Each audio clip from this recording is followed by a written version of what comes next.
अफगानिस्तान एक central position देता है किसी भी पावर को जिसका इंटरेस्ट हो कि उसने चाइनीज एम्बिशंस को रिटार्ड करना है या स्कटल करना है। तो मेरे नजदीक America could not abandon this region and I expected और आई फोरसॉ कि America will create chaos in this region through non-state actors। 75 years से हम अमेरिका के साथ और वेस्टर्न वर्ल्ड के साथ अलाए रहे और मैं ये कहूंगा कि हमारे जितने भी नेशनल सिस्टम्स हैं like judicial system, economic system, military system, parliamentary system, सब के सब प्रोडक्ट है वेस्टर्न थॉट के। हमने देखना ये है, वो आपने बिल्कुल सही कंक्लूजन ड्रॉ किया है कि हमारी जो ट्रेड इंटरेस्ट हैं वो इस वक्त they lie with the US, लेकिन हमने we have to see where does our future lie. जो हमने being part of alliance of the US जो हमने कीमत पे की है पिछले 75 साल से, जो मैंने आपसे जिक्र किया है कि दो जो हमारे राउंड्स हुए हैं जियोपॉलिटिक्स के, उनको आप एनालाइज करें। आज से 40 साल पहले पाकिस्तान कैसा था और आज पाकिस्तान कैसा है। हम ऐसे नहीं थे 40 साल पहले। हम हमारी कुछ कदरें थी, हमारी कुछ रवायात थी। हम अगर पैसे को देखते थे तो साथ सोर्स को भी देखते थे कि पैसा कहाँ से आया। जो वेल टू डू फैमिलीज थी वो प्रेफर करती थी कि हमारे बच्चे एचएसएन में जाएं, हमारे बच्चे ऑक्सफोर्ड में जाएं। आज हालात ये है कि वो कहते हैं कि V8 होनी चाहिए और AK-47 क्लैशनकोव होनी चाहिए।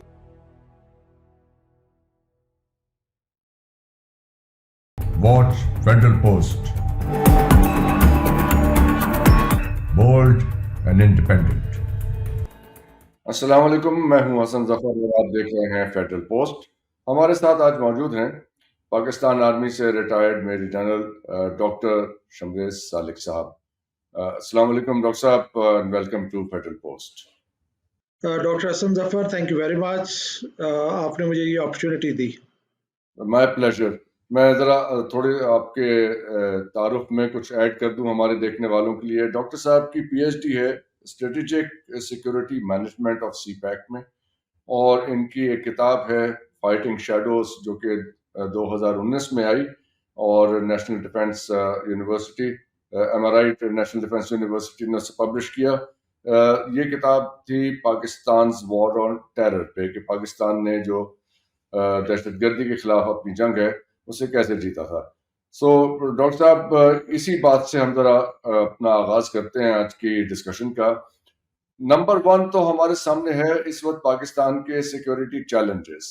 इस वक्त पाकिस्तान की माशी सूरत हाल क्योंकि काफ़ी ख़राब है, तो हम इनवर्ड देख रहे हैं, यानी अपने मामलात पे ज़्यादा हमारी तवज्जो है, लेकिन उसके साथ ही पाकिस्तान के जो बॉर्डर्स के बाहर सूरत हाल है, स्पेशली इस वक्त जो हमारे वेस्टर्न बॉर्डर पे सूरत हाल है, अभी अफगानिस्तान के साथ एक मामला है, वहाँ पे सिचुएशन है, ईरान के साथ भी कुछ नोकझोंक हुई है, और बियॉन्ड दैट वहाँ मिडल ईस्ट में एक बहुत खौफनाक सूरत हाल है, और एक परपेचुअल सिचुएशन इंडिया के साथ स्टैंड ऑफ की है हमारी on various issues, primarily over the issue of Kashmir. So इसमें ये ज़रा इसको इन चैलेंजेस को आप काइंडली एलैबोरेट कीजिए हमारे लिए कि how grave are these challenges, कितने सीरियस नेचर के हैं ये चैलेंजेस हमारे लिए। डॉक्टर साहब, पाकिस्तान डेफिनेटली किसी भी कंट्री की तरह इन सर्टेन वेज लकी रहा है और इन सर्टेन वेज अनलकी रहा है। जब हमारी पार्टीशन हुई, once we were carved out of India, तो उसके बाद से हमने एक थ्रेट फेस की जो कि which was larger than life. मतलब जिस तरीके से पाकिस्तान केम इनटू एग्जिस्टेंस वो हम सबको पता है, उनका मैं जिक्र नहीं करना चाहूँगा, लेकिन थ्रू आउट हमारा ईस्टर्न बॉर्डर जो है वो हॉस्टाइल रहा है। और जो इंडिया वो हमेशा से यही कहता रहा है कि जी हम एक मौके की तलाश में रहा है कि जहाँ पे वो इस पार्टीशन को अनडू कर सके। तो ये तो हमारी हालत रही है ईस्टर्न बॉर्डर पे। अगर मैं वेस्टर्न बॉर्डर की जिक्र करूं जो कि अफगानिस्तान के साथ है, तो वो एक मैं क्वाड्रेंट का जिक्र करना चाहूँगा। नॉर्थ में है काबुल और पेशावर, और साउथ में है कोयटा और कंधार। ये जो क्वाड्रेंट है इसका आधा पोर्शन पाकिस्तान में है और आधा पोर्शन अफगानिस्तान में है। मॉडर्न हिस्ट्री में तकरीबन पिछले 200 साल से ये क्वाड्रेंट डिस्टर्ब रहा है। अगर हम अपने जेहन में लाएं एंग्लो अफगान वॉर्स, और उसके बाद फिर यहाँ पे रशिया आ गया, रशिया के बाद वॉर ऑन टेरर हुई, तो ऑलमोस्ट ओवर 200 इयर्स ये क्वाड्रेंट जो है वो डिस्टर्ब्ड है। इसके अलावा अगर हम तीसरी साइड देखें जो कि कश्मीर है, जो कि एक अनफिनिश्ड एजेंडा था पार्टीशन का, तो जस्ट इमेजिन एक स्टेट जिसके एक तरफ एक परपेचुअल एनिमी है which is India, all the time trying to undo this partition, दूसरी तरफ एक ऐसा रीजन है जो कि पिछले 200 साल से डिस्टर्ब्ड है, और तीसरी तरफ कश्मीर है जो कि हमारा अनफिनिश एजेंडा है, जिसको हमारे फाउंडिंग फादर ने जगलर वेन कहा था। तो इस एनवायरनमेंट में अपना ये पीरियड हमने गुजारा है। कुछ हमारे मामलात इंडिया के साथ थे जो कि पहले साल से शुरू हुए, 1948 वॉर, फिर 65 वॉर, फिर 71 वॉर, फिर कारगिल वॉर, इसके दौरान भी अलावा भी बहुत सारे स्कर्मिशेस होती रहीं। इसके अलावा जो मेजर हमारा इशू था दैट वाज जो दो जियोपॉलिटिकल 20th सेंचुरी की जियोपॉलिटिक्स हैं, उसमें ट्वाइस हमें एक फ्रंट लाइन स्टेट का रोल अदा करना पड़ा, I would say for an external power. उसने परस्पेक्टिव, मैं आई ऑफन से कि जो टोटल हमारी लाइफ है एज अ कंट्री 75 इयर्स, उसमें से half of the time we have fought wars, इधर आवर ओन वॉर और समबडी एल्स वॉर। इतने प्रोलॉन्ग कॉन्फ्लिक्ट की वजह से आपकी सोसाइटी इम्पैक्ट होती है, आपके अदारे इम्पैक्ट होते हैं, आपका माशरा इम्पैक्ट होता है, आपका कल्चर इम्पैक्ट होता है, आपका नेशनल कैरेक्टर इम्पैक्ट होता है। तो that is a kind of, जी, that is the kind of environment in Pakistan has lived for its 75 years of its life. Right. तो जब मैंने ये बुक लिखी वॉर ऑन टेरर, तो इसमें मैंने ये लिखा था कि पाकिस्तान की जो थ्रेट मैट्रिक्स है that may be unique in the world. एक तरफ हमारे live enemy which is staring into our eyes that is India, दूसरी तरफ वेस्टर्न बॉर्डर पे there was a super power located here, and our internal जो front था वो भी बुरी तरीके से विशिएटेड था। सो इन माय व्यू जो मैंने बुक में हाईलाइट किया, उसका मैं मजीद भी अगर आप क्वेश्चन पूछे तो आई विल एक्सप्लेन इट। जो मैंने बुक में हाईलाइट, जी, That's where I wanted to come कि आपकी जो किताब है वॉर ऑन टेरर के ऊपर, तो वो वॉर ऑन टेरर तो जो पाकिस्तान और अफगानिस्तान के दरमियान जो रीजन है, जो पहले जिसे कहते थे फाटा, जिस रीजन को बोलते थे, प्राइमरीली उसी एरिया में ये हुई थी। तो what are the findings in your book? देखिए, जो एवरेज टाइम है इस तरह की जंग को जीतने का, जरा जंगों की दो मेन वो जो है ना वो है आई वुड से कि कैरेक्टराइज की जा सकती हैं। एक है कन्वेंशनल वॉर और एक है unconventional war. Conventional war I would say 65-71 war conventional Wars थी जो दो स्टैंडिंग आर्मीज के दरमियान में जंगें लड़ी गई। एक है अनकन्वेंशनल वॉर। अनकन्वेंशनल वॉर वो है जो हमने पिछले 15-20 साल से लड़ी है। यही वॉर श्रीलंका ने भी लड़ी है फॉर 27 ईयर्स, और हमने भी ये 15-20 साल से लड़ी है। मैं ये जिक्र करना चाहूंगा कि वर्ल्ड ओवर जो एवरेज टाइम है इस तरह की अनकन्वेंशनल वॉर को कंक्लूड करने का, वो 22 से 23 साल है, 22 to 23 ईयर्स। श्रीलंका जो कि एक आइलैंड कंट्री है जिसकी एंट्री और एग्जिट कंट्रोल थी, उसने 27 ईयर्स लिए इस to win over this war. Pakistan army ने with support of Pakistani nation, we overcame this menace in 15 years. और मैं आप यहाँ पे जिक्र करना चाहूँगा, इन अ वे यू कैन से कि एक रिकॉर्ड टाइम में हमने इस अपनी एक चैलेंज के ऊपर काबू पाया। और मैं इसके साथ एक और भी जिक्र करना चाहूँगा जो कि मैंने अपनी बुक में मेंशन किया हुआ है कि हम we were fighting against all the odds. एक सुपर पावर जो है वो भी हमारे नेबरहुड में हमारे से आई वुड से कि डबल गेम में इन्वॉल्व थी। हमारे इंटरनल फ्रंट के ऊपर अगर मैं अपने सोसाइटी को 5 मेन सेगमेंट्स में डिस्ट्रीब्यूट करूं, which is judiciary, which is our parliament, which is media, which is arm forces, law enforcement agencies and people of Pakistan. आप मेरे से एग्री करेंगे कि जुडिशरी जो है वो ये क्रिमिनल्स को पनिश नहीं कर रही थी for the fear of retribution. जो हमारी लेजिस्लेशन है, जो हमारी लेजिस्लेशन बॉडीज, लेजिस्लेटिव बॉडीज हैं, पार्लियामेंट, वो लेजिस्लेट नहीं कर रही थी इनके अगेंस्ट। जो मीडिया है वो इनको यूलेजाइज कर रहा था। एंड जो हमारी क्लर्जी है वो ये कह रहे थे कि इनके जो जनाजा जो हलाल है और जो आर्मी के लोग जो इनके खिलाफ लड़े हैं वो उनका जनाजा हराम है। सो ये वो ऑड्स जिसके खिलाफ हमने ये मार का आजमा थे। उसके बावजूद पाकिस्तान ने 15 साल में वॉर ऑन टेरर के ऊपर काबू पाया एंड ये कंक्लूड किया अराउंड 2017-2018 में। राइट जी। तो ये सिचुएशन तो हो गई क्लियर हमारी, लेकिन ये अफगानिस्तान के साथ अमेरिकन विड्रॉल के बाद एक सिचुएशन इमर्ज हुई और वहां पे अभी भी हम जानते हैं, इट्स नॉट इवन सीक्रेट कि वहां पे इंडियन कॉन्सुलेट जो थी वो अफगानिस्तान में ऑपरेट कर रही थी। एंड देन ये ईरान से भी ऐसी खबरें थी, क्योंकि कलपोषण याद है वहां से बरामद हुए पाकिस्तान ईरान बॉर्डर के पास से। तो इनका इतना विजिबल वहां पे फुटप्रिंट है इंडियन आर्मी का, यानी इंडियन एजेंसीज का, रॉ का। तो उसमें इस वक्त पाकिस्तान की क्या स्ट्रेटजी है to counter that kind of situation? देखिए, यहाँ पे मैं एक रियलिटी का जिक्र करना चाहूँगा। वो ये है कि जब यूएस आया अफगानिस्तान में अपना इंड्योरिंग पीस ऑपरेशन लॉन्च करने के लिए, तो जनरल मुशर्रफ ने अपनी बुक में लिखा था और उन्होंने ये डिमांड किया था यूएस से कि नॉर्दर्न अलायंस जो कि प्रो इंडिया थी should not come to Kabul mounting your tanks, क्योंकि Pakistan alliance with the Taliban, India allied था with northern alliance. So general Musharraf ने ये डिमांड किया अमेरिका से कि northern alliance should not come to Kabul mounting your tanks. लेकिन ये एक नेचुरल फिनोमेना था।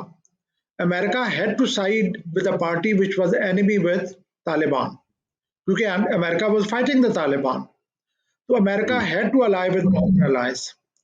तो मैंने अपनी बुक में ये लिखा है that day Northern Alliance came to Kabul mounting US tanks, the same day India moved into Afghanistan. So India का जो अफगानिस्तान में वो बढ़ गया। उसके लिए हमने ये देखा है कि जो आपने काउंसलेट्स का जिक्र किया है पाक अफगान बॉर्डर के साथ, जिस तरीके से हमारी सोसाइटी में टेररिज्म जो है ना वो उसने ट्रांजिट किया फ्रॉम अफगानिस्तान इनटू पाकिस्तान, और हमने किस तरीके से 15 साल हमने इसको सफर किया है। तो पाकिस्तान जो है वो टू डायमेंशनल थ्रेट फेस कर रहा था, एक ईस्ट से और एक वेस्ट से। ईस्ट से इंडिया था और वेस्ट से थी अ super power northern alliance government in Afghanistan supported by India, ally of India. So this situation played havoc with Pakistan. अब जब आपने क्वेश्चन पूछा है यूएस का विड्रॉल फ्रॉम अफगानिस्तान, उस वक्त मैंने मेरा जो pastime, one of my pastime favourite pastime is writing blogs. तो मैंने एक ब्लॉग लिखा था जिसको मैंने टाइटल किया था is it change of heart और change of strategy. Okay, very interesting. अगर तो चेंज ऑफ हार्ट है तो देन वी शुड एक्सपेक्ट के US will decide, will realise that I have lost the war, I am packing and I am going back home.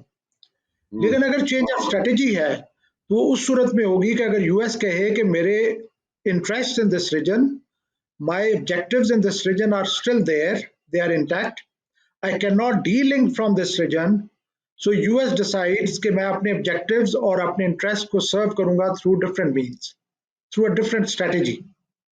तो मेरा conclusion ये था कि keeping in view rising emerging super power that is China, US cannot afford to de-link itself from this region.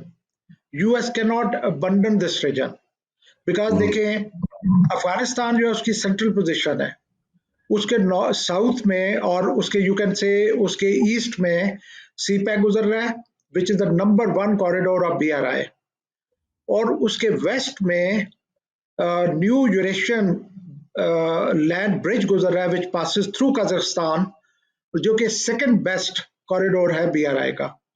So 2 best corridors are surrounded by Afghanistan.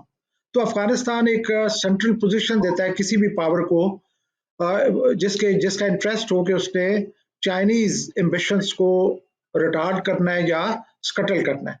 तो मेरे नजदीक America could not abandon this region and I expected और I foresaw कि America will create chaos in this region through non-state actors. Okay. So this is a very complicated situation vis-a-vis जो इस वक्त America के साथ हमारा मामला है, ताल्लुकात हैं, but at the same time doctor साहब हमारे अमेरिका के साथ तजारती मामलात हैं। इस वक्त पाकिस्तानी गुड्स का मेजर इंपोर्टर जो है वो अमेरिका है, और चाइना के साथ भी हमारी जो सीपैक के बाद जो इस वक्त उनके साथ तजारत हो रही है, उसमें वो हमसे कुछ भी कोई खास चीज नहीं मंगा रहे। तो जरा इस पे रोशनी डालिए कि ये सीपैक आने के बाद पाकिस्तान अमेरिका की तजारत का बैलेंस कैसा हुआ है और पाकिस्तान और चीन की तजारत का बैलेंस क्या, यानी इन अदर वर्ड्स हमने कैसे बेनिफिट किया है from this project of CPEC.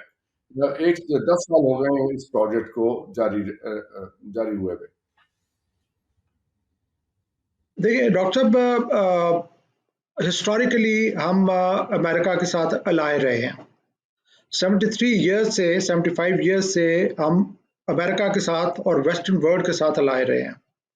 और मैं ये कहूँगा कि हमारे जितने भी नेशनल सिस्टम्स हैं, like judicial system, economic system, military system, parliamentary system, सब के सब प्रोडक्ट हैं वेस्टर्न थॉट के। लेकिन नेशंस के रास्ते में ऐसे टाइम आते हैं जहां पे यू हैव टू चूज और make choice of a new strategic direction. अभी no denying the fact, everybody will agree with me कि वाइल यूएस जो है वो डिक्लाइनिंग पावर है और चाइना जो है वो इमर्जिंग पावर है। पाकिस्तान, अफगानिस्तान उस खिते में मौजूद है, उस जगह पे लोकेटेड है कि इनकी स्ट्रेटेजिक इंपॉर्टेंस इतनी ज्यादा रही है कि जब कभी भी ग्लोबल जियोपॉलिटिक्स की बात हुई है तो these regions have emerged in prominence। चाहे वो बैटल थी between Soviet empire and British empire before creation of Pakistan, तो भी रीजन ये मेन बैटल ग्राउंड था। चाहे वो बैटल थी between US empire and Soviet empire, still this region was the main battle ground. चाहे वो बैटल थी between terrorism and US empire, still this region was the main battle ground. हमने देखना ये है, वो आपने बिल्कुल सही कंक्लूजन ड्रॉ किया है कि हमारी जो ट्रेड इंटरेस्ट हैं वो इस वक्त they lie with the US. लेकिन हमने we have to see where does our future lie. जो हमने being part of alliance of the US, जो हमने कीमत पे की है पिछले 75 साल से, जो मैंने आपसे जिक्र किया है कि दो जो हमारे राउंड्स हुए हैं जियोपॉलिटिक्स के, उनको आप एनालाइज करें, आज से 40 साल पहले पाकिस्तान कैसा था और आज पाकिस्तान कैसा है। मैंने अपनी बुक में लिखा है कि हमने ब्लड की फॉर्म में भी लॉसेस बेयर किए, फाइनेंशियल फॉर्म में भी लॉसेस बेयर किए, इंफ्रास्ट्रक्चर फॉर्म में भी लॉसेस बेयर किए, लेकिन सबसे बड़ा जो हमारा लॉस हुआ है पिछले 40 साल में, that is loss of national character. हम ऐसे नहीं थे 40 साल पहले। हमारी कुछ कदरें थी, हमारी कुछ रवायात थी। हम अगर पैसे को देखते थे तो साथ सोर्स को भी देखते थे कि पैसा कहाँ से आया है।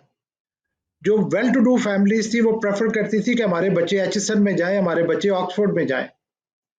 आज हालात ये है कि वो कहते हैं कि V8 होनी चाहिए और AK-47 क्लशनकोव होनी चाहिए। सो एजुकेशन की रेलेवेंस चली गई, money being preferred and source not being considered. ये हमारी रवायात और हमारी कदरें नहीं थी। तो मेरे नजदीक मैंने अपनी बुक में लिखा है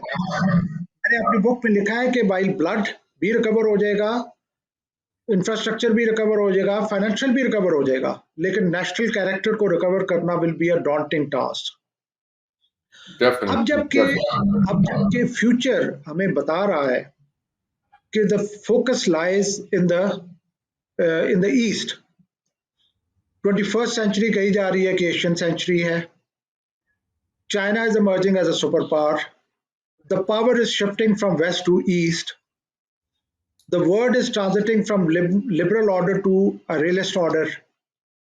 तो इस सेटिंग में अगर हम उसी डायरेक्शन पे लगे रहें जो हम पहले जिसको हम फॉलो कर रहे थे, तो व्हाट आई फोरसी कि फ्यूचर में जो 21st सेंचुरी की जियो पॉलिटिक्स हैं जिसमें China and US are going to be rival और competitors, so what kind of role Pakistan will be asked to play?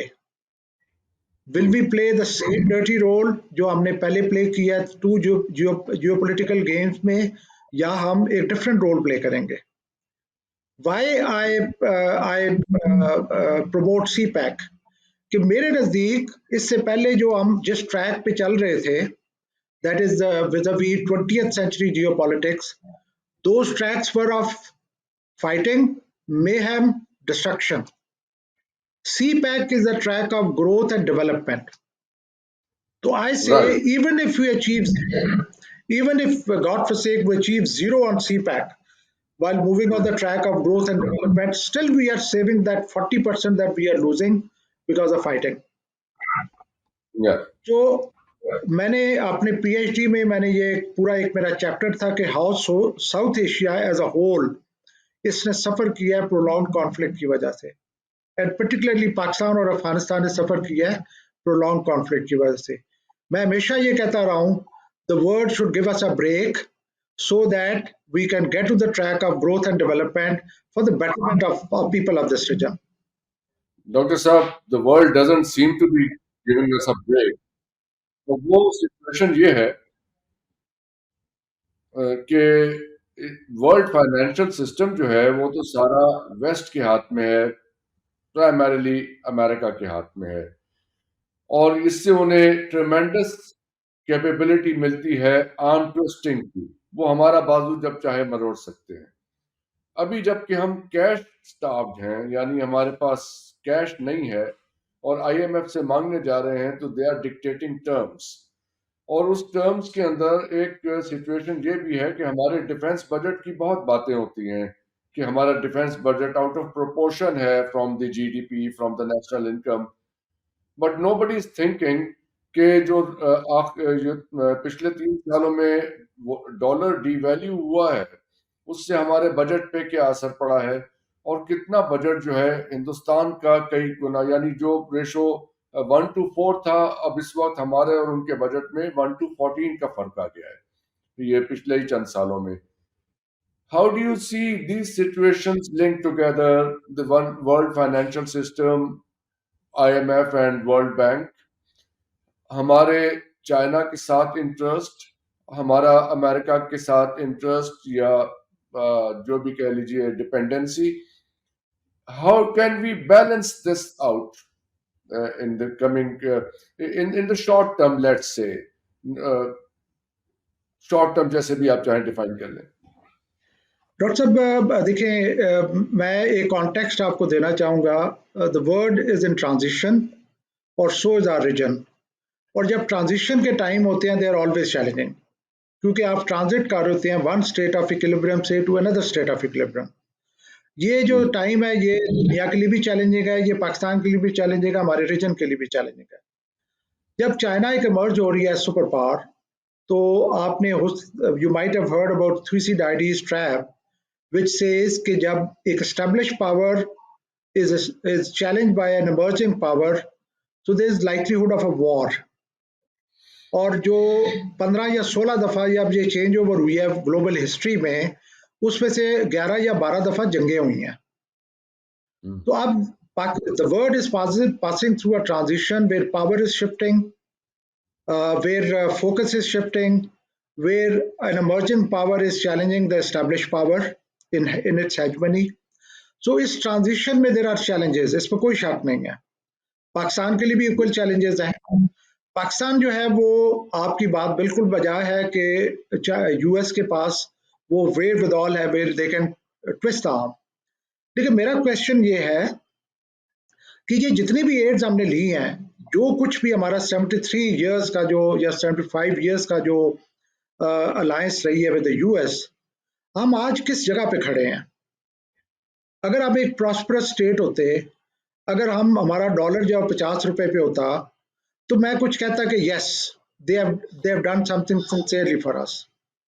अगर मैं 3 पॉइंट आपसे क्वेश्चन करूं, 3, एंड इसके ऊपर अगर हम एग्री करते हैं।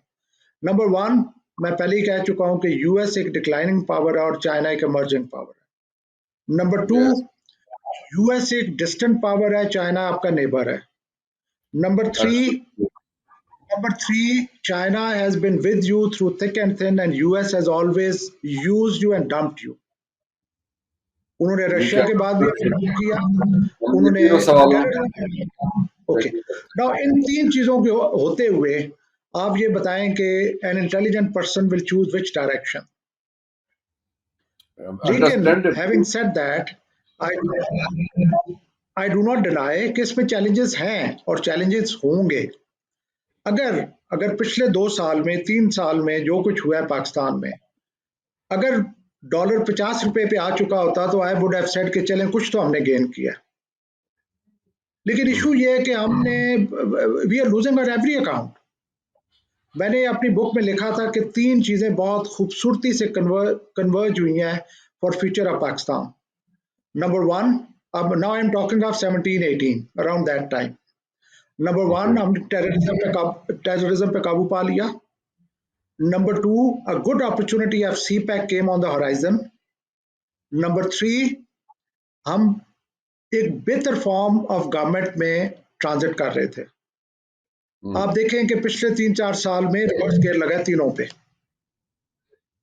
तो मैं ये समझता हूं कि ये, now coming to that point of defence budget, जी इसमें प्लीज कोई शक नहीं है पाकिस्तान के ऊपर जो सिक्योरिटी का बर्डन है वो बहुत ज्यादा है।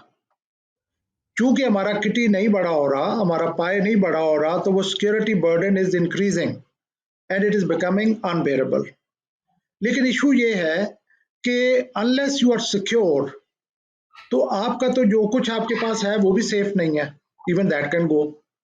तो ये आप पे कंपल्शन है किसी भी घर के लिए, whatever little that they have, they can only retain it अगर उनके उनके उनकी जो बाउंड्री है वो सिक्योर है। सो एनवायरनमेंट इस तरह की है कि यहाँ पे वॉर एंड टेरर भी हुई, उसके लिए भी आपको आर्म फोर्सेस चाहिए। यहाँ पे आपका, अब मैं आपको ब्यूटी बताऊं जो मैं अपनी बुक में भी मैंने लिखा हुआ है कि wherever a superpower goes, the whole region gets devastated. हमारे रीजन में 3 दफा सुपर पावर्स आई हैं, वंस रशिया, ट्वाइस यूएस। उसके बावजूद unfortunately we lost East Pakistan, that is there.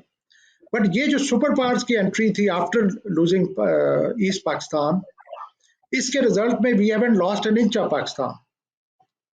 It was only possible क्योंकि the nation was affording right the security apparatus. अगर security apparatus adequate ना होता तो गॉड से एक हमारी हालत में सीरिया वाली होती, जो कि जिनको हम अपने फ्रेंड्स राइट समझते हैं, हत्तुलवसा कोशिश थी कि ये हो। तो डिफेंस बजट तो मेरे हिसाब से जस्टिफाइड है, हमारे लिए मजबूरी है, लेकिन ज्यादा जरूरी है कि हम अपनी इकोनॉमी को स्टेबल करें ताकि defence budget becomes affordable and it becomes bearable. Okay sir, अब सीपैक के हवाले से एक सवाल तो पहले सबके जहन में है कि 10 साल हो गए हैं इस प्रोजेक्ट को स्टार्ट हुए, तो इसमें अब तक कितनी डेवलपमेंट हुई है। फॉर एग्जांपल अगर हम गवादर पोर्ट को देखें तो वो जितना उसको जो उसकी मैक्सिमम कैपेसिटी बननी थी वो अब तक कितना ऑपरेशनल हुआ है। और अगर वो जैसे हमारे पास कुछ रफ फिगर्स हैं, मेरे पास कोई एक्यूरेट उसकी फिगर्स नहीं है, आई हैव ट्राइड, लेकिन कुछ 30 to 35% ऑपरेशनल है from what it was originally thought of, या जो ओरिजिनल डिजाइन था। ये कमी क्यों रह गई और इसमें इतनी तरक्की क्यों नहीं हो सकी? और फिर हम साथ में सुनते हैं कि बाहर में 400 बिलियन डॉलर से ऊपर की इन्वेस्टमेंट हो गई because of these delays here. So ये क्या रुकावटें हैं इसमें?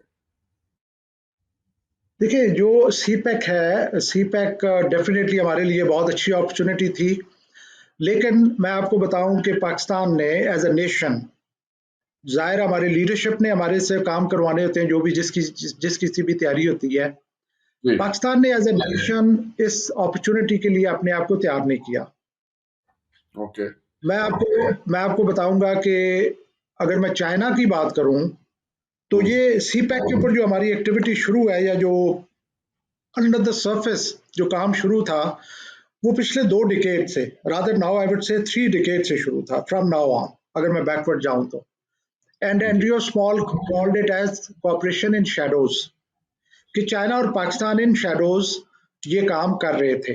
2004 में I was serving with on personal staff of general Musharraf and that was the time I went to first time to Gwadar, जब उसकी इनॉग्रेशन हो रही थी। सो नाउ यू सी कि जब भी आपकी कोई परसूट होती है as an individual, collective, as a nation wise, सबसे पहले आप क्या करते हैं, आप अपना नॉलेज बेस बिल्ड करते हैं। If I talk of China, I've heard the figure of 2,000 PhDs on CPAC. If I talk of Pakistan, let me assure you, mine was the first proper PhD on CPAC rolled out in 2022. Now just see that how well we prepared for this undertaking. CPAC एक इतना बड़ा project है, इसने हमारी security को भी impact करना है, इसने हमारी इकोनॉमी को भी इम्पैक्ट करना है, इसने हमारी इंडस्ट्री को भी इम्पैक्ट करना है, इसने हमारी एग्रीकल्चर को भी इम्पैक्ट करना है, इसने हमारी सोशल एनवायरनमेंट को भी इम्पैक्ट करना है।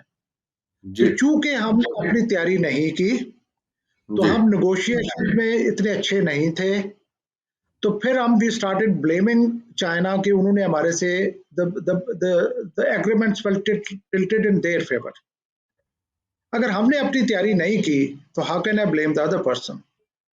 मेरे नजदीक आज से कम से कम 20 साल पहले लोगों को पीएचडीज के ट्रैक पे चढ़ाना चाहिए था, ताकि जब आप नेगोशिएशंस के लिए बैठे तो there are people at your back who can whisper into your ear कि ये काम ना करें, ये आपके लिए अच्छा नहीं होगा। एज ए नेशन हमने तैयारी नहीं की। Our house has not been in order. लेकिन जो तैयारी जी डॉक्टर साहब जो तैयारी की थी हमने तो वो भी रोल बैक कर दी। सीपैक अथॉरिटी बनाई गई थी और उसको फिर रोल बैक कर दिया गया, डिसमेंटल कर दिया गया। तो don't you think it is कि उसको वापस लेके आना चाहिए? देखिए, जो let me forgive me for very blunt remarks, I have been like that all along. Our political leadership of that time was treating CPAC as their personal family business. मैंने जब PhD की है तो it was very difficult for me to dig out the data. Available नहीं था, अगर available है तो shrouded with mystery, कि जी वो शेयर करने के काबिल नहीं है, शेयर नहीं करना। So the challenge is कि जब आपका फोकस ही गलत हो, CPAC came on the horizon as an opportunity for Pakistan. और मैंने पहले आपको कहा है कि 3 beautiful convergences by the nature. War on terror controlled, CPAC came on the horizon, heading towards better democracy. So ये तीनों जब अल्लाह ताला ने convergences कर दी, CPAC से फायदा उठाना या ना उठाना हमारे हाथ में था। अगर ये जो कुछ अभी प्रॉब्लम्स हो रही हैं, इसकी बेसिक वजह ये है कि इवन चाइना इज कंफ्यूज कि हम किधर को जाना चाहते हैं।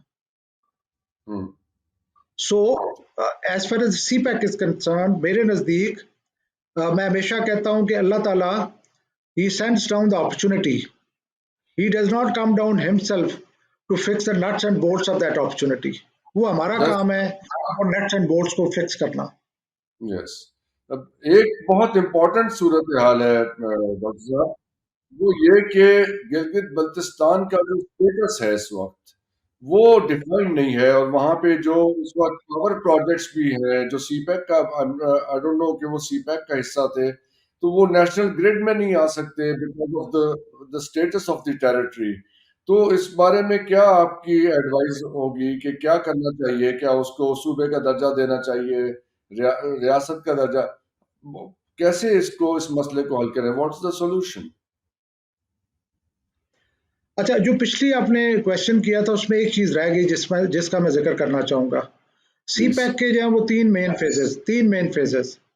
फेज 1 में ये इंटेंशन थी कि इंफ्रास्ट्रक्चर और पावर की जो शॉर्टफॉल्स है उनको एड्रेस किया जाए, और फेज 1 में यही हुआ कि आपकी रोड्स बनी, आपका जो नेशनल ग्रिड में पावर की जो इनपुट थी उसको बढ़ाया गया by something like 8,000 watts or something like kilowatts, इस तरह की फिगर्स हैं।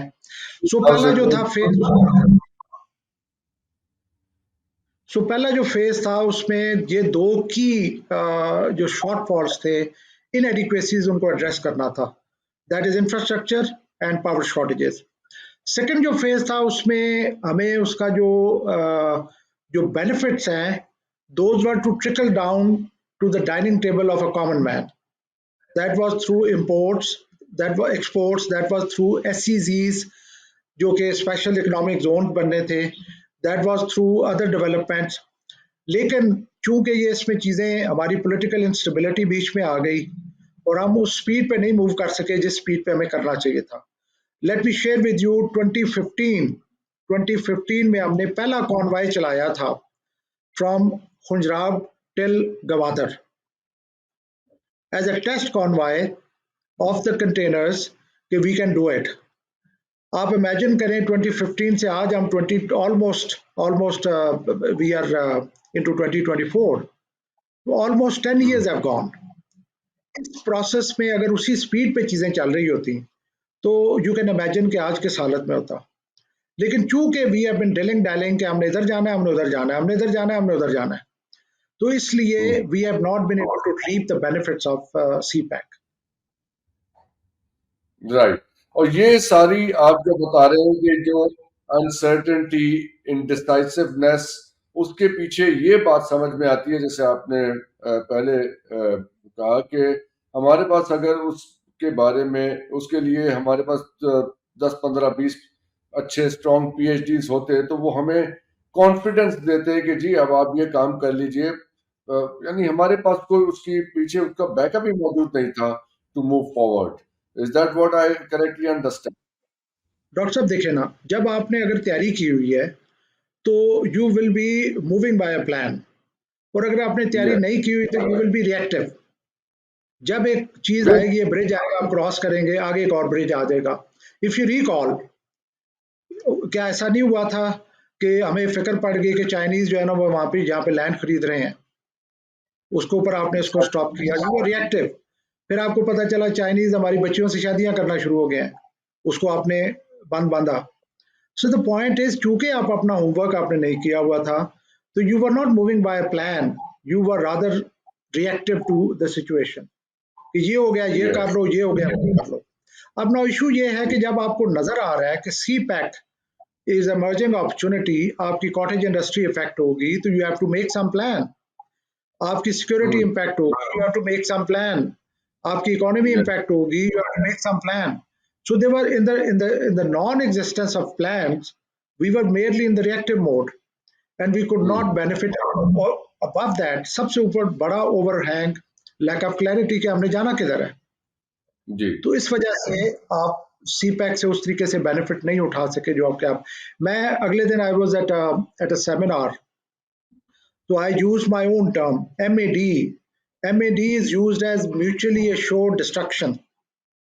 I see Okay. it in another way, I see it in another way, a positive way। I see it as mutually assured destiny। That is the destiny of Pakistan and China। Okay. You are Our so future, convinced. I, वो जी जी। गिलगित बल्तिस्तान वाली वो point okay, जरा clear कीजिएगा। देखिए गिलगित हमारे जो 4 regions हैं, one of them, 2 of them are with India and 2 of them are with Pakistan। These are disputed regions, Ladakh, Indian held Kashmir, Pakistan, हमारा Azad Kashmir, and Gilgit Baltistan। अब now these are contested regions between Pakistan and India। India ने कई ऐसे acts किए हुए हैं unilaterally उस reason में जो कि डिस्प्यूटेड है, तो उसने तो एक प्रेसिडेंस ऑलरेडी सेट की हुई है। इंडिया ने जब ये दोकलम में इशू हुआ between China and Bhutan, so India stepped in as a third party। So GB, as far as GB is concerned, whatever is the status on papers, disregarding that, GB is inalienable part of Pakistan। और अब जबकि future में Chinese ambitions are getting integrated into this system of GB and Azad Kashmir, India knows that as far as the future is concerned, India will not be able to lay claims on these regions. So मैं ये समझता हूँ, मैंने ये भी point of view है कि पाकिस्तान की federation is so loosely held by these confederating units कि कभी एक शेक करना शुरू कर देती है, कभी दूसरी शेक करना शुरू कर देती है. बलूचिस्तान शेक करती है, हम उसको स्टेबल करते हैं तो जीबी शेक करना शुरू कर देती है. जीबी को स्टेबल करते हैं तो केपी में प्रॉब्लम हो जाती है.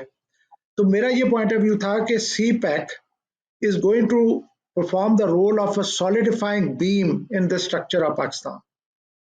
Just imagine कि बिल्डिंग में एक कोने से दूसरे कोने तक एक एडिशनल बीम डाल दिया जाए तो बीम कितना सॉलिडिफाई, वो बॉडी कितना सॉलिडिफाई होगी. Exactly. So that is what I think that Pakistan की फेडरेटिंग यूनिट्स भी सॉलिडिफाई होंगी because of the CPAC. So तो ये जो बलूचिस्तान से सॉरी जो जीबी का आप स्टेटस बता रहे हैं, मतलब जो आप कह रहे हैं, आज हमारे फाइनेंस मिनिस्टर बने हैं जिनकी पाकिस्तानी नेशनैलिटी नहीं थी. With a stroke of pen his Pakistani nationality has been approved. तो जहाँ पे हम करना चाहेंगे सब कुछ हो जाएगा. This just matter of stroke of a pen. तो ये तो बात तो ये है कि विल टू डू की बात आ जाती है. विल टू डू हमने सिर्फ 2-3 चीजें हैं डॉक्टर साहब जो मैं समझता हूँ कि हमने समझनी है. पहली बात हमने ये समझनी है कि हमारी क्या वर्थ है. अगर मुझे अपनी वर्थ एक्चुअल नहीं समझ आएगी तो मैं अपने आप को बहुत चीपली सेल कर दूंगा. और अगर मुझे अपनी जेन्युइन वर्थ पता होगी कि मेरी क्या यूटिलिटी है, मेरी क्या वर्थ है, मेरी क्या वैल्यू है, तो मैं उसी हिसाब से अपने आप को अपनी डील करूंगा. लेट मी एश्योर यू कि CPAC में अगर पाकिस्तान के इकोनॉमिक गेन्स हैं तो चाइना के स्ट्रेटेजिक गेन्स हैं. China gets converted from one ocean country to 2 ocean countries. It is not a small thing. China is facing Malacca dilemma. China के जो सी लाइन्स ऑफ कम्युनिकेशन है वो सर्किटस हैं, long हैं, कॉस्ट प्रोहिबिटिव हैं और vulnerable हैं. तो जस्ट इमेजिन कि आपका एक दरवाजा उसका डेंजर हो के वो बंद हो जाएगा, तो आपके पास अगर एक और दरवाजा हो वो खुला हो तो how comfortable you would be. Definitely. Chinese gains are strategic, Pakistani gains are economic. China is gaining 60 to 70% on the scale of 100, Pakistan is gaining 30 to 40%. तो अगर हम ये समझते हैं ना कि चाइना हमारे पे एहसान कर रहा है, no doubt it's a brotherly country, we value their concern about Pakistan, लेकिन चाइना अपने इंटरेस्ट को लुक आफ्टर कर रहा है. और जी उसमें हमें ये देखना है कि हमारा इंटरेस्ट क्या है उसके अंदर से, और अगर हम उससे बेनिफिट नहीं कर सके तो वो हमारा प्रॉब्लम है. तो इस वक्त जो हम तो उन्हें कुछ भी ज्यादा एक्सपोर्ट नहीं कर रहे हैं इस वक्त चाइना को. हमें अगर उनके साथ ये रास्ता खोलना है और तजारत बढ़ानी है तो ये कम से कम अपनी फूड आइटम्स ही बेच दें उन्हें. सी फूड है और भी बहुत तरह की चीजें हैं जो हमारे यहाँ पैदा होती हैं, जो वहाँ ज्यादा इस्तेमाल होती हैं, यहाँ कम इस्तेमाल होती हैं. तो meaty stuff that they like to eat, we don't like to eat. तो वो तो हो सकता है ना वो हमारे यहाँ. तो वो कुछ भी नहीं कर रहे. मुझे बस मैं आपसे इजाजत चाहूंगा. इसके बाद लास्ट क्वेश्चन ये है कि यहाँ पे एक तो आपने बताया ना पॉलिटिकल सिचुएशन रही, हमारी ब्यूरोक्रेसी का इसमें क्या रोल रहा है इन सारे मामलात में रुकावट के तौर पे? देखिए डॉक्टर साहब, मैं आप यहाँ पे जिक्र करना चाहूँगा कि हम अपनी वॉर स्ट्रेटजी में ये पढ़ते हैं कि जो लार्ज मिलिट्री बॉडी होती है, आपकी अंडरस्टैंडिंग के लिए मैं कोर का जिक्र करना चाहूँगा, जो लार्ज मिलिट्री बॉडी होती है उसकी स्ट्रेटेजिक डायरेक्शन चेंज करना is a colossal job. It is an uphill task. It is not like a rifle कि आप पहले ईस्ट की तरफ मूव कर रहे थे तो आप उठा के भी राइट को मूव कर लें और आपकी डायरेक्शन चेंज होगी. It is not like that, क्योंकि उसके पीछे एक बहुत बड़ा एक सिस्टम होता है जिसको आपको रीओरिएंटेट करना पड़ता है. तो अगर एक लार्ज मिलिट्री बॉडी की changing strategic direction is so colossal and uphill task, now imagine the changing strategic direction of a nation. For 73 years, हमारे तमाम systems are a product of the Western knowledge. We are more aligned towards them. हमारे बच्चे वहाँ पे पढ़ते हैं, हम we are more comfortable dealing with them, हमारे माइंडसेट उस तरह के हैं। आप सडनली इसको स्विच करना towards a new direction is not a very easy thing. तो मेरे नज़दीक this resistance is going to be everywhere, हर जगह पे ये रेजिस्टेंस होगी, चाहे ब्यूरोक्रेसी है, चाहे पॉलिटिकल लेवल्स हैं, everywhere this resistance is going to be there because of we are used to a certain set of environment. Second जो मैं यहाँ पे जिक्र करना चाहूंगा वो ये है कि हमने शॉर्ट टर्म गेन्स पे लॉन्ग टर्म गेन्स को कंप्रोमाइज नहीं करना, हमने लॉन्ग टर्म गेन्स का सोचना है और कंप्रोमाइज करने हैं शॉर्ट टर्म गेन्स। एक दफा मैं प्रेजेंटेशन दे रहा था टू जनरल नासिर जजुआ हु वाज देन एनएसए, तो मैंने उनसे क्वेश्चन किया, मैंने कहा 30 इयर्स फ्रॉम नाउ दो सिनेरियो मैं आपको देता हूं। नंबर वन कि आपने छोटी मोटी चीजों पे कंप्रोमाइज किया और आपने सीपैक बना लिया, this is one scenario number one. Scenario number two है कि आप छोटी मोटी चीजों पे अड़े रहे और आपने सीपैक नहीं बनाया, सीपैक आपने कंप्रोमाइज कर दिया। तो which one you will prefer? देखिए सीपैक को क्या कहा जा रहा है, सीपैक को कहा जा रहा है Marshall plan of south Asia. Marshall plan Europe में आया था जब वहां पे सेकेंड वर्ल्ड वॉर के बाद। सो साउथ एशिया इस वक्त least integrated region of the world, most impoverished region of the world and conflict prone region of the world. So what is the solution? The solution lies in mitigating conflict in this region, और वो mitigation हो सकती है through growth and development. Afghanistan आपके सामने है, अफगानिस्तान में trillions of dollars लगा के पिछले 20 साल में हमने क्या गेन किया है? तालिबान से लिया था, वापस तालिबान को हैंड ओवर कर दिया। Trillions of dollars have been spent to hand over US back to the same party. I would like to discuss Afghanistan in our next sitting sometime. आज के लिए मैं आपका बहुत बहुत शुक्रिया अदा करूंगा फॉर योर एलेबरेटिव नॉलेज जो आपने शेयर की है हमारे साथ सीपैक पे और about Jio political situation of Pakistan. और आई होप कि जो इस वक्त गवर्नमेंट आई है वो डॉक्टर सालिक की नॉलेज से बेनिफिट कर सके सीपैक को आगे बढ़ाने के लिए, और सीपैक अथॉरिटी को रिवाइव किया जाए। हम तो कहेंगे कि सीपैक अथॉरिटी डॉक्टर सालिक के हवाले की जाए ताकि with his knowledge, he is the only PhD on the subject in this country, इनसे बेनिफिट करना चाहिए। डॉक्टर साहब thank you so much, thank you very much for joining us. अपना ख्याल रखिएगा, खुदा हाफिज, पाकिस्तान।